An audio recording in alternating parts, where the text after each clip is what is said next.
His name was Tisquantum, but history remembers him as Squanto. And while we picture him as the friendly native who helped the Pilgrims survive, his real story is darker, sadder, and far more incredible than the Thanksgiving myth suggests.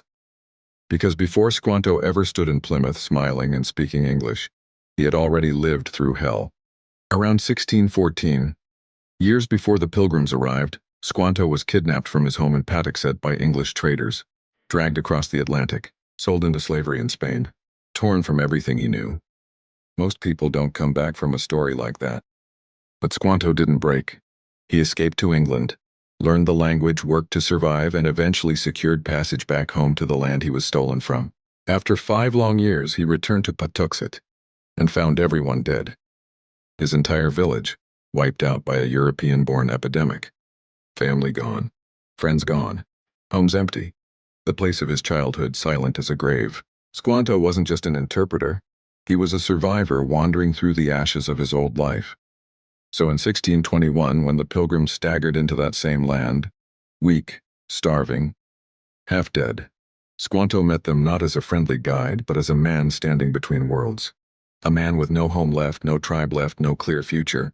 He taught the Pilgrims how to plant corn with fish fertilizer, how to survive New England winters, how to navigate the land. He negotiated between them and the Wampanoag. He became the bridge that allowed 2 worlds to share one fragile moment of peace. Not because life was simple, but because his life had already been shattered. And even then, he wasn't trusted by everyone.